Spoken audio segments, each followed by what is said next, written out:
गड़बड़ झाड़ा हुआ चली पई है। माया बहन के शासनकाल और अत्याचारी ना रही पाए, ना गल पाई उनकी दाल। उनका शासन किया बहन ने जब बसपा की सरकार और कानून व्यवस्था सही दिखाई।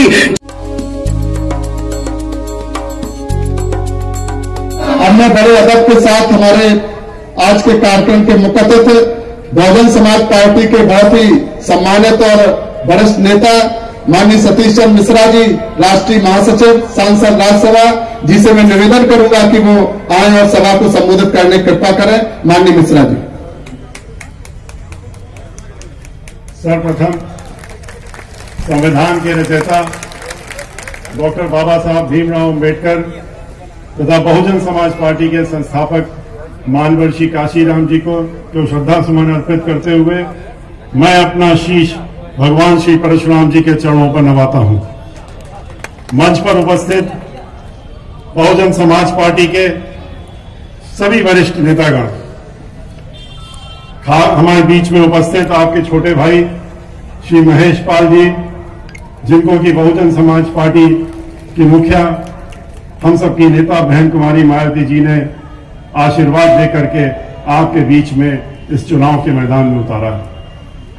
श्री नौशाद अली जी, मुख्य सेक्टर प्रभारी, पूर्व एमएलसी, श्री भीमराव अम्बेडकर जी, मुख्य सेक्टर प्रभारी एमएलसी, डॉक्टर राम कुमार कुरील, मुख्य सेक्टर प्रभारी, श्री अखिलेश अम्बेडकर जी, मुख्य सेक्टर प्रभारी, अयोध्या पाल, पूर्व मंत्री उत्तर प्रदेश, श्री राम किशोर पाल, पुत्र स्वर्गीय राम शंकर पाल, पूर्व मंत्री उत्तर प्रदेश, जो कि पूरी ताकत लगा करके हम लोगों के साथ में और हमारे भाई महेश पाल के साथ में लगे हुए हैं इस चुनाव को जीतने के लिए।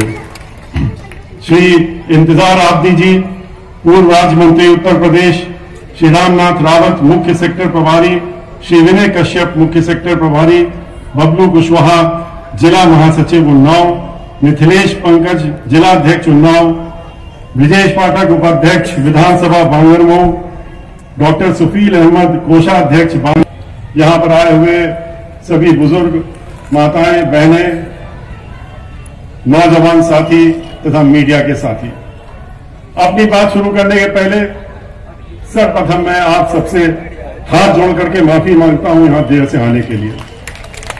और देर से आने की वजह थी क्योंकि जो पिछली बैठक थी उसमें समय लग गया और समय लगने के बाद जो उत्तर प्रदेश की सड़कों का हाल है, ये अंदाजा नहीं था कि इतना समय लग जाएगा पहुंचते पहुंचते आपके बीच में और विलंब हो जाएगा। इसलिए यहां पर देर से आने के लिए मैं आपसे माफी पुनः मांगता हूं। भाइयों, आप इतनी बड़ी संख्या में आज यहां से उधर तक जहां तक भी देखें, इतनी बड़ी संख्या में आज आप यहां पर श्री महेश पाल जी के लिए उपस्थित हैं और अभी तक उपस्थित हैं। यह दिखाता है कि श्री महेश पाल जी को अब चुनाव जीतने से कोई रोक नहीं सकता और ये विधानसभा में जरूर जीत करके जाएंगे। और मुझे इस बात का भी विश्वास है कि ये चुनाव ही नहीं जीतेंगे बल्कि अपने विरोधियों की जमानत जब्त करा करके ये विधानसभा में पहुंचने का काम करेंगे।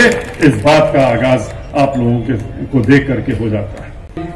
महिलाओं के साथ उत्पीड़न, उनके साथ बलात्कार, लड़कियां सुरक्षित नहीं है, जिस तरह का माहौल आज पूरे प्रदेश में है वो किसी से छुपा नहीं है। लेकिन ये जो माहौल आज का है, ये माहौल हम लोगों को याद दिलाता है उसके पहले का भी एक जो जमाना था।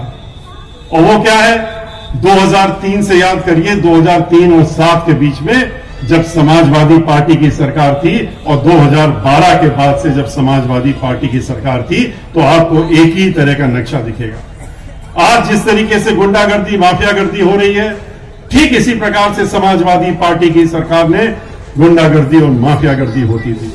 महिलाएं सुरक्षित नहीं रहती थी। ये समाजवादी पार्टी की सरकार में किसी से छुपा नहीं। किसी भी समाज के व्यक्ति को, वो जो भी छोटा हो, जो मजबूत ना हो, जो कमजोर हो, उसको उन्होंने दबाने का काम किया और उसको उन्होंने मरवाने का भी काम किया। हम नहीं भूल सकते किस तरीके से जब समाजवादी पार्टी की सरकार थी तो कैसे यहां से थोड़ी दूर पे, आपके यहां से ज्यादा नहीं, कुछ ही किलोमीटर दूर पे कन्नौज शहर आता है, और कन्नौज शहर में ब्राह्मण समाज के एक नीरज मिश्रा नौजवान लड़का था, बहुत ही युवक, उसके अंदर ऊर्जा थी और वो हम लोगों के साथ जुड़ा हुआ था। लेकिन जो मुख्यमंत्री उस समय थे समाजवादी पार्टी के, 2003 से लेकर 7 के बीच में, उनके पुत्र जो बाद में मुख्यमंत्री हो गए, उनको इतना खराब लगा, इतना नाराजगी हो गई, क्योंकि उसने एक प्रश्न पूछ दिया था, उनसे एक सवाल उनकी सभा में कर दिया था। इतना नाराज हो गए, खफा होकर के मंच छोड़ करके चले गए और लखनऊ वापस चले गए, और ये कह करके गए लेकिन कि हमें इस व्यक्ति का कटा हुआ सर लखनऊ में चाहिए। और उसके बाद आप सबको मालूम है, अखबारों में भी आया, मैगजीनों में भी आया, तस्वीरें भी छपी, किस तरीके से उसको उठा लिया गया, उठा करके उसका सर काट करके और उसका धड़ एक कुएं में फेंक दिया गया, जो बाद में मिला, और उसकी मां भी रोती बिलखती वहीं मर गई, लेकिन उसका सर काट करके उनके दर्शन के लिए लखनऊ में एक बर्फ की सिल्ली में भेजा गया था। ये वो लोग हैं जो कि जिन्होंने उत्तर प्रदेश में पूरे आतंक का एक माहौल बना रखा था उस समय, जब जब इनकी सरकार रही, और खास तौर से दलित समाज के लोग हों, ब्राह्मण समाज के लोग हों, अन्य पिछड़ा वर्ग के समाज के लोग हों, अल्पसंख्यक के हों, उन्होंने किसी को छोड़ने का काम नहीं किया। अगर वो उनके साथ में नहीं था तो उसको मरवाने का काम सीधे करते थे। और यही कारण उसके बाद क्या हुआ, इस तरह की सरकार जब चल रही थी, काम क्या है, आपका काम है दिशा दिखाने का काम। आपका काम अपने लिए सोचने का नहीं है, समाज के लिए सोचने का काम है। सर्वप्रथम आपको अपना हित न छोड़कर सोच करके जनहित को सोचना चाहिए, और उसके लिए इकट्ठा होइए, एकजुट होइए, एक साथ होइए, और इस अत्याचार के लिए अपनी लड़ाई लड़ने के लिए भाईचारा बनाइए। और भाईचारा किसके साथ बनाइए? भाईचारा आप दलित समाज के साथ बनाइए, आप पिछड़ा वर्ग के साथ बनाइए, आप अन्य समाज के साथ बनाइए जिनके ऊपर इनका आतंक चल रहा है। और ब्राह्मण समाज के लोगों से मैंने कहा कि आप लोग 1-2 नहीं हैं उत्तर प्रदेश में, ठीक है, आप विधानसभा में खाली 4 या 5 रह गए, उसमें से भी 2 बहुजन समाज पार्टी के थे, लेकिन हमने उनको याद दिलाया कि आप 15% हो, और 15% होने के नाते 3 करोड़ के ऊपर लोग ब्राह्मण समाज के ही खाली उत्तर प्रदेश में रहते हैं। 24-25% हमारे दलित समाज के भाई लोग रहते हैं, 27 से ऊपर हमारे पिछड़े वर्ग के लोग रहते हैं, जिसमें से मुट्ठी भर के लोग, उस पिछड़ा वर्ग में से मुट्ठी भर के लोग पूरे बाकी लोगों का हिस्सा लेकर के और उनको किनारे करने का काम कर रहे थे। खुशी की बात है, सब लोग इकट्ठा हुए, एक साथ हुए, आपस का बंटवारा खत्म किया। ये छोड़ा कि हम 20 बिस्वा हैं, हम 16 बिस्वा हैं या 12 बिस्वा हैं, ये भी भूलने का काम किया कि हम कानकुब्ज हैं, सनाड हैं या सरजू पारी हैं। अपने आप को एक नाम से जानने की कोशिश की, और उन्होंने बात हमारी मानी, और ये माना कि हम एक समाज के लोग हैं खाली, और जब एक समाज के लोग हैं तो हम लोग पूरे 15% होकर के अकेले ही 3 करोड़ हो जाते हैं। और जब बाकी लोगों के साथ मिल जाते हैं, जो कि बहुजन समाज पार्टी का नारा है, सर्वजन हिताय सर्वजन सुखाय, तो सब पर भारी पड़ जाते हैं। माननीय बहन जी ने सिर्फ नारा ही नहीं दिया कि सर्वजन हिताय सर्वजन सुखाय, उन्होंने अमली जामा भी पहना करके दिखाया। उन्होंने सर्वजन हिताय सर्वजन सुखाय की जब बात की, तो जब पूर्ण बहुमत की सरकार आई, तो सभी लोग उत्तर प्रदेश के जानते हैं, आप लोग भी जानते हैं, आप लोग भी याद करिए, कोई ऐसा समाज नहीं बचा था जिसको कि उन्होंने ऊंचे स्थान पर बैठाने का काम न किया। सभी को उन्होंने मंत्री पद हो, चाहे संतरियों को बैठाने की बात हो, विधान परिषद की बात हो, लोकसभा में भेजने की बात हो, कहीं पर भी वो चेयरमैन बना करके मंत्री का दर्जा देने की बात हो, उन्होंने सबके साथ बराबर का हिस्सा दे करके और बंटवाने का, सबको देने का काम किया। ये करते समय उन्होंने किसी समाज को नहीं छोड़ा। ब्राह्मण समाज के हमसे कुछ लोग कह रहे थे उस समय जब सरकार बनने वाली थी, सरकार बनने के पहले, कि हम लोगों का पता नहीं क्या होगा। हमने कहा इंतजार करिए, हमारी नेता जब कहती है सर्वजन हिताय सर्वजन सुखाय, तो इंतजार करिए सरकार बनने का, और उसके बाद नतीजा देख लीजिएगा। और देख लिया नतीजा। उन्होंने भी जो उंगली उठा रहे थे उनमें से कुछ लोग, कि माननीय बहन जी ने जब सरकार बनी तो उन्होंने डीजीपी चाहे उत्तर प्रदेश का हो, चाहे मुख्य सचिव उत्तर प्रदेश का हो, चाहे लॉ सेक्रेटरी उत्तर प्रदेश का हो, चाहे एडवोकेट जनरल उत्तर प्रदेश का हो, चाहे अतिरिक्त महाधिवक्ता उत्तर प्रदेश के हों, चाहे विधान परिषद में 1 दर्जन से ज्यादा विधान परिषद के लोगों को भेजने का काम किया हो, चाहे विधान परिषद के अध्यक्ष को बनाने का काम किया हो, उन्होंने आधा दर्जन से ज्यादा लोगों को लोकसभा और विधानसभा में भेजने की बात भी की और उन्होंने उत्तर प्रदेश के विधान परिषद में उपनेता भी ब्राह्मण समाज का बनाने का काम किया। 3000 वकीलों को, सरकारी वकीलों को उन्होंने, समाज के लोगों को उन्होंने काम देने का काम किया, सरकारी वकील बनाने का काम किया। और अधिकारी हो, जहां हर तरह, हर जात के, हर धर्म के अधिकारी थे, वहां उन्होंने समाज के लोगों को भी अच्छी अच्छी जगह पर बैठाने का काम किया। 17 वर्ष से हमको उत्तर प्रदेश, हमको यहां से भेज करके उन्होंने राज्यसभा में अपनी पार्टी का नेता बना रखा है और अभी तक हमको नेता बना के रखा, पूरे 17 वर्ष हो गए।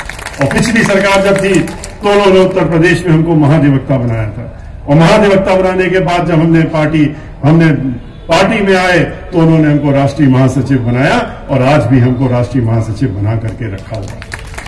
पूरे प्रदेश के लोग जानते हैं कि माननीय बहन जी की जब सरकार थी और जब हुई है तो कानून द्वारा कानून का राज होता है। कानून के द्वारा कानून का राज चलाना आसान काम नहीं है। आप देख तो रहे हैं अभी की राज्य सरकार को, किस तरीके से कानून का राज्य चला रहे हैं। कानून का राज्य नहीं चल रहा है।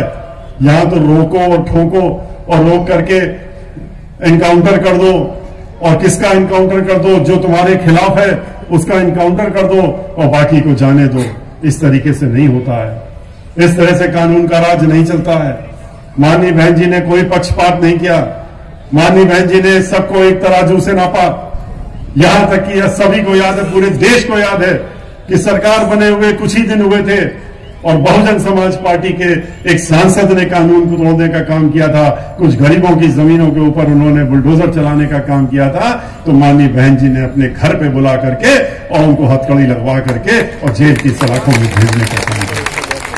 और 1-2 नहीं, 3-3 मंत्रियों को उन्होंने जेल की सलाखों के पीछे भेजा जब उन्होंने कानून को अपने हाथ में लेने का काम किया।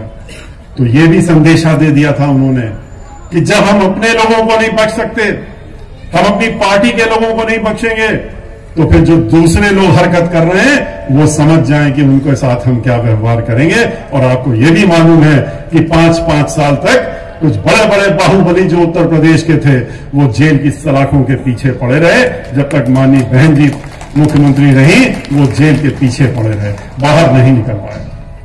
माननीय बहन जी ने पूरे प्रदेश में विकास का एक दौर चलाया था। गांव गांव पे कानून, काला कानून पारित किया गया है वो सब पूरे देश ने देखा।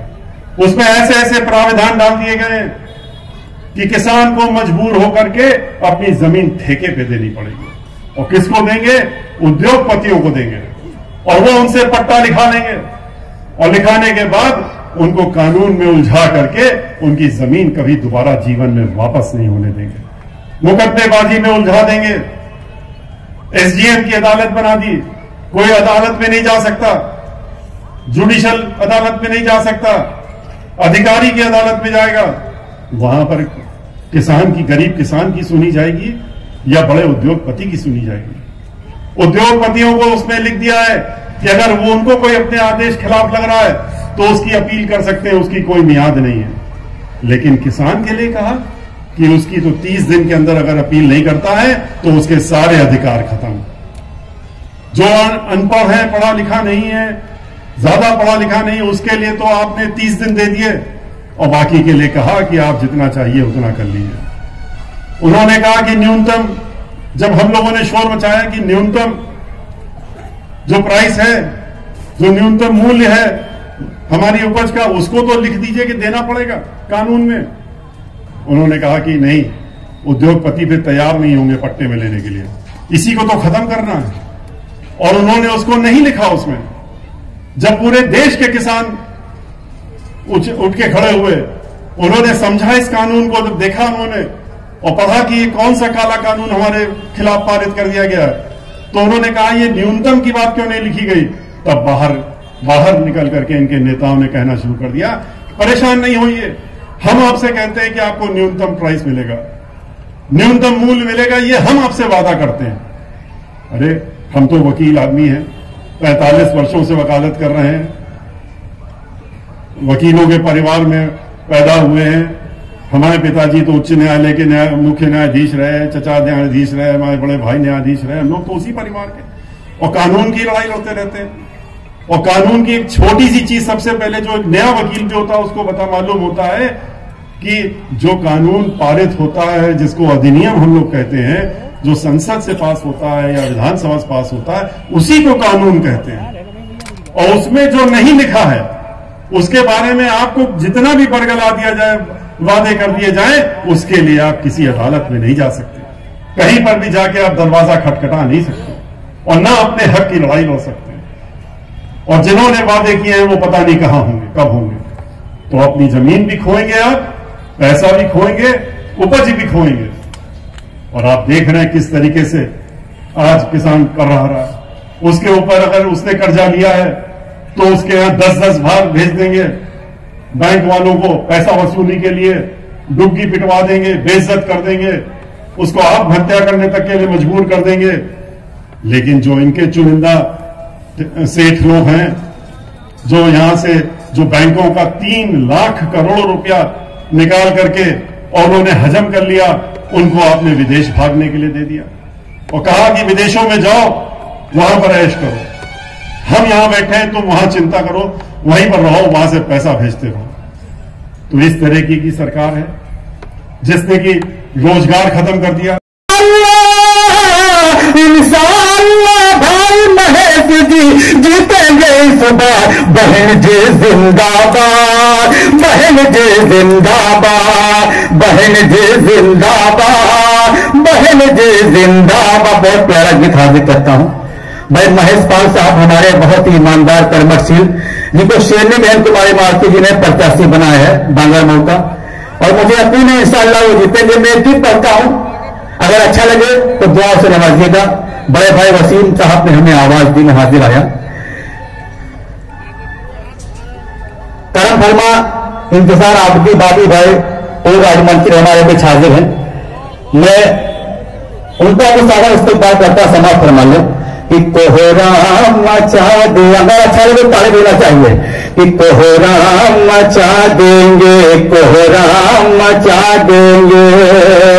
और तुमको महेश पाल जी, तुमको महेश पाल जी इस बार जिता देंगे, कोहराम मचा देंगे, कोहराम मचा देंगे। इंतजार आदिल साहब के हवाले से मैं पहला बार हाजिर करता हूं कि तुमको महेश पाल सा नेता न मिलेगा, नेता न मिलेगा। और जो काम ये करेंगे कोई भी न करेगा, कोई भी न करेगा। छोटे बड़े का हर घर सम्मान करेंगे, वादा जो ये करेंगे वो सब पूरा करेंगे। सारे जमाने को ये हम आज बता देंगे, कोहराम मचा देंगे, कोहराम मचा देंगे, कोहराम मचा दे। बड़े भाई अखिलेश अम्बेडकर साहब बहन जी के बहुत करीबी हमारे भी तस्वीर रखते हैं। मैं इनकी दुआ लेकर हाजिर करना समाज करवा ले कि कोहराम मचा देंगे। अरे हिंदू मुसलमान सब ने ये आवाज दिया रो, आवाज दिया रो। हमको महेश पाल पे तो नाज यारो, हाँ नाज यारो। दुख दर्द में गरीबों के ये काम आते हैं, जब भी इन्हें आवाज तो ये दौड़े आते हैं। भाई महेश के लिए हम जान लुटा देंगे, कोहराम मचा देंगे, कोहराम मचा देंगे, कोहराम मचा देंगे।